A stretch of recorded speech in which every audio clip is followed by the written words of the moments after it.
going on, guys? I'm Jayberg. I'm an admin for MXO Sports, and today I'm doing a quick little track walk for everybody on Washougal MX Park on MX versus ATV All Out. I'm going to start out by doing a lap at about 50%, showing you guys some of the best lines and maybe a couple tips and tricks. I want to start out by saying and recommending that if you can, you should switch to the manual gear settings. By doing this, it is going to allow you to run the higher gears around the track, 4th and 5th gear. And as the track breaks down and starts to get rough and rutted, it almost smooths out the ruts if you can run them in the higher gears. So if you can, I would definitely switch to that. And yeah, we're going to get started. Come through the finish and hang towards this left side. It's going to set you up really nice to hit this corner and square it up. This one, you want to shift down a gear. Come around and hang towards these track markers. Nice and smooth around that corner. Now for this corner, hit the outside berm and carry my momentum up that little dragon's back set of rollers. However, I know that other people prefer to just hit this inside rut or the even further inside one, which is equally as okay. For this next part of the track, you're going to want to jump and try and double into this corner. Of course, I didn't do it, but it's not that hard. You guys can definitely do it. Hit those two doubles over the step up.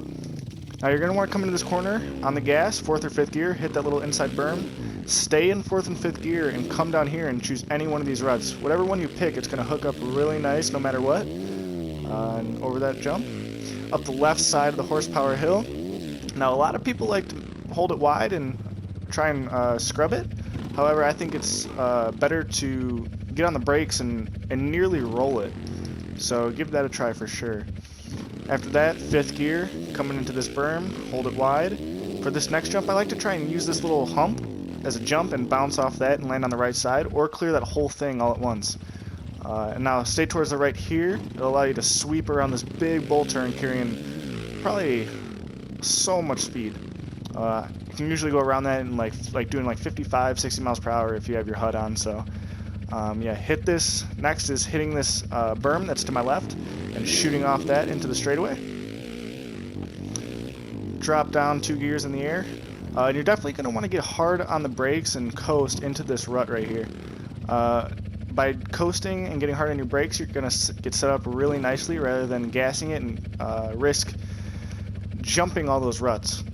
By hitting this S-turn smooth, it's probably going to save you a second or more on your fast lap, so definitely work on getting that part down. For this straightaway, it doesn't exactly matter where you are, as long as you hit this tabletop and land on the left side. It's going to allow you to rail around this berm, over this double, and carry your speed over this triple. Land 5th gear wide, and absolutely launch into this. Land off this, wide open over this scrub, down to 3rd gear. Around, clutch out, back up to 4th gear, scrub. Now for the next part of the track, it's probably the most crucial part of your lap, which is the wall jump up there. It messes up a lot of people, including myself, but we find that the best way to hit it is landing at right about here. And when you do, obviously you're going to be moving, so you're going to square it up and hit right here, and you're going to use it as a jump. If you can land on top or downside it perfectly, it's going to make a huge difference in your lap, so definitely work on perfecting that. Back up to 4th or 5th gear and push around this turn really nice. Try not to hit that inside bump. 5th gear wide into this corner. Quad in or triple in, double in, single in, use them as rollers, whatever you can do through the finish, and that's a lap at Washougal.